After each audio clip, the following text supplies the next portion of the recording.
School छोड़ने के क्रम में कई घटनाएं होने लग गई, कहीं कुछ। अब जैसे गोड्डा में एक हाई स्कूल था, वहाँ के टीचर ने दरखास्त किया अपने बेटे को उस स्कूल से हटाने के लिए। वो उसी स्कूल में शिक्षक थे और स्कूल के अधिकारियों को उन्होंने आवेदन दिया कि मेरा बेटा यहाँ अब नहीं पढ़ना चाहता है, उसे टीसी दिया जाए, स्कूल लिविंग सर्टिफिकेट दिया जाए, एसएससी या जो कुछ भी करते हैं।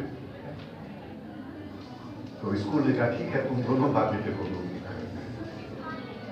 बाप को भी नौकरी से निकाल दिया। तो ऐसे ऐसे लोग थे जिन्होंने कुर्बानी या बलिदान दिए। लेकिन उसी बीच वो घटना घटी जिसकी बार बार चर्चा की गई कि इंजीनियरिंग कॉलेज के छात्र आए मजरुल हक साहब के पास।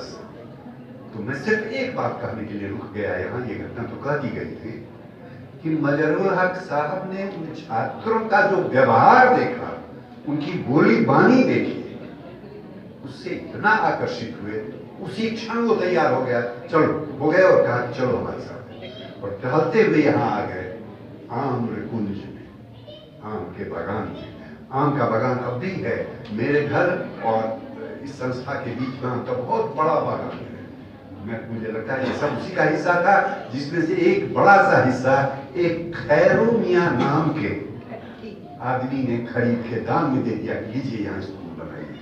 और उसी पर ये स्कूल बना। पहले तो सदाकत आश्रम बना।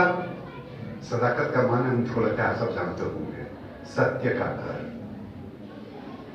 एक तरफ शब्द है सदाकत फारसी का, दूसरी ओर शब्द है आश्रम संस्कृत का। हिंदू मुसलमान की एकता का सबूत तो नाम ही है अपने आप में, और फिर इस नाम के पीछे जो भावनाएं छिपी हैं उसकी क्या चर्चा की जाए। तो वहां जैसे कि बताया तारा जी ने कि चरखा और चरखा से जुड़े दूसरे उपकरण बनाने का कारखाना खोला गया ताकि लोग उसमें अपने लिए कुछ रोजगार ढूंढ सके। हम थोड़ी बात करेंगे रोजगार पर भी। आशा है मैं बड़ा लंबा बोलूंगा तो आप माफ करेंगे। तो छात्रों ने स्कूल कॉलेज छोड़ने शुरू किए, सैकड़ों हजारों में पूरे बिहार में।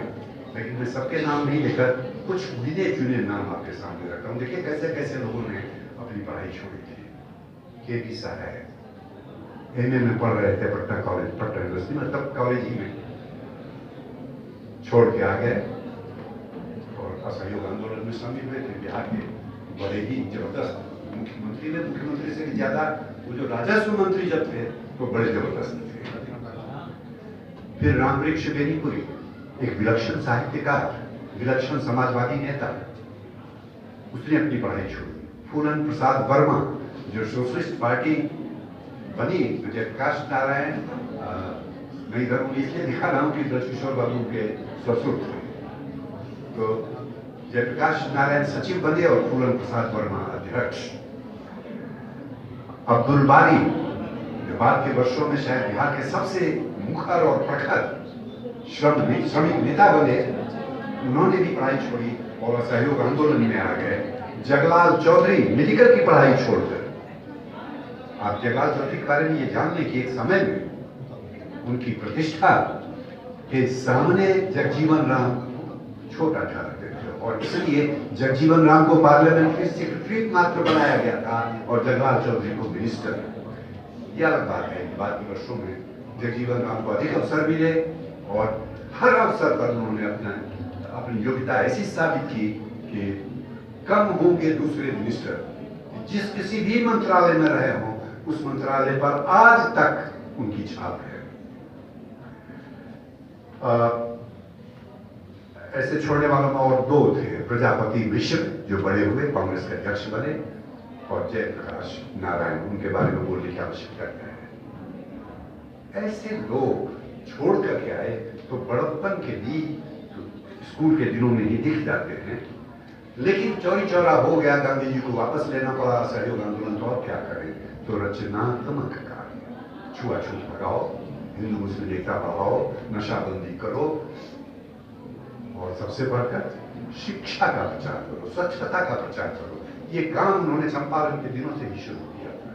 मैंने एक जगह पढ़ा है कि जब वो चंपारण छोड़ के जाने वाले थे तो छपरा के मेहतरों का एक शिष्टमंडल उनसे मिलने आया।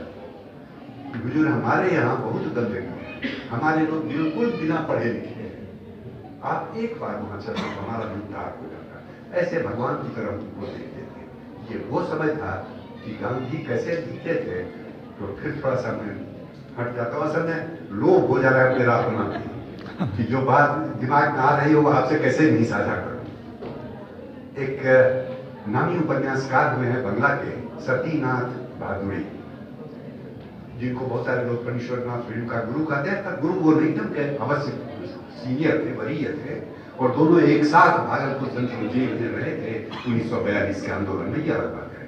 तो उस सतीनाथ भादुड़ी ने अपनी किताब ढोढ़ाई चरितमानस, रामचरितमानस आपने सुना होगा, लेकिन ये ढोढ़ाई चरितमानस, ढोढ़ाई मैंने एक्सवाइजेड किसी का भी चरित्र है, तो ततमा टोली का एक व्यक्ति का चित्रण है उसमें। वो एक दिन अचानक सारे गांव में दौड़ पड़ता है पागल की तरह कि मुझे गांधी जी दिखाई पड़े हैं। कहां? तो छप्पर पर जो कोहड़ा लटका हुआ है, उसका छप्पर था, घर था, उस पर जो कोहड़ा लटका हुआ है उसमें गांधी जी बैठ के चरखा काट रहे हैं। लोग आए और सबको वो गांधी दिखाई पड़ रहे थे उसमें। पता नहीं गांधी कहां से वहां आ गए। एक बड़े इतिहासकार हाल फिलहाल के वर्षों में हुए हैं, शहीद अमीन, उन्होंने इस बात का बड़ा चित्रण किया कि गांधी कैसे धीरे धीरे जनमानस के अंदर देवता बनते गए। तो गांधी जी ने चौरी चौरा के बाद असहयोग आंदोलन वापस लिया, पर चंपारण के दिनों में ही वो शिक्षा का प्रचार करने लग गए थे। स्वच्छता का प्रचार तो कर ही रहे थे, पर मैं शिक्षा पर सिर्फ केंद्रित कर रहा हूँ। बड़हरवाद है रतन सेन में, भितिहरवाद है मधुबन में, अभी चले गए संभवतः भैरवलाल दास, वो हैं, उन्होंने इस पर बहुत अच्छा काम किया है भैरवलाल जी ने, और गांधी साहित्य पर उनकी बड़ी अच्छी पकड़ है। खाली गांधी साहित्य पर नहीं, इतिहास पर ही उनकी बहुत अच्छी पकड़ है। और वो वैसे तो अधिकारी हैं बिहार विधान परिषद में, परियोजना पदाधिकारी, पर पता नहीं दोनों काम वो कैसे हैं, अद्भुत ऊर्जा वाले हैं, चाहे जितना काम दे दीजिए सब वो कर लेंगे।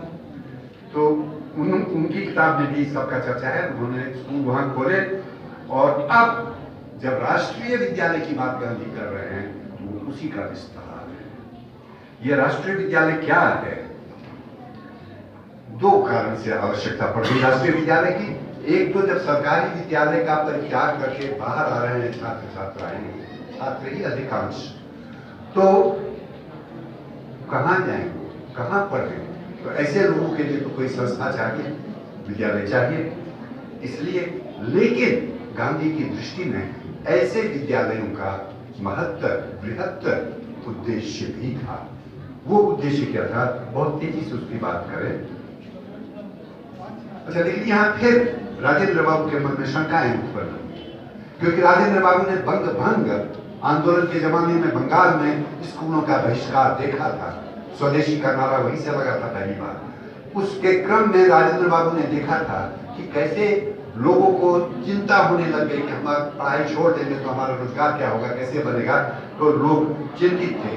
फिर गांधी जी ने उन्हें समझाया और सब वो निश्चित हुए और इस काम में लग गए। इसी क्रम में उन दिनों के बड़े नामी कांग्रेसी कार्यकर्ता और संभ्रांत व्यक्ति थे फजलुर रहमान।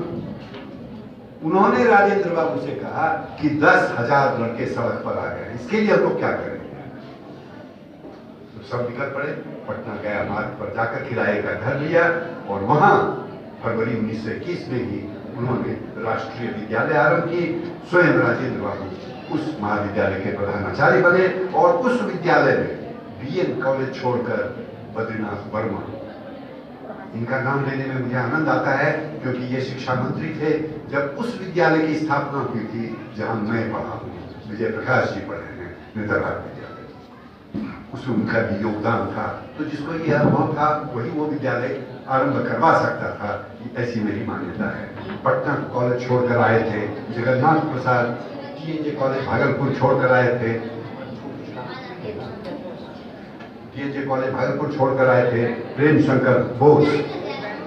बाद के वर्षों में और भी जगत नारायण लाल, रामचरित्र सिंह, अब्दुल बारी, ये सब वहाँ शिक्षक होकर आ गए। अब्दुल बारी तो अंतिम क्षण तक अपने को प्रोफेसर अब्दुल बारी लिखते रहे, लोग ही उनको लिखते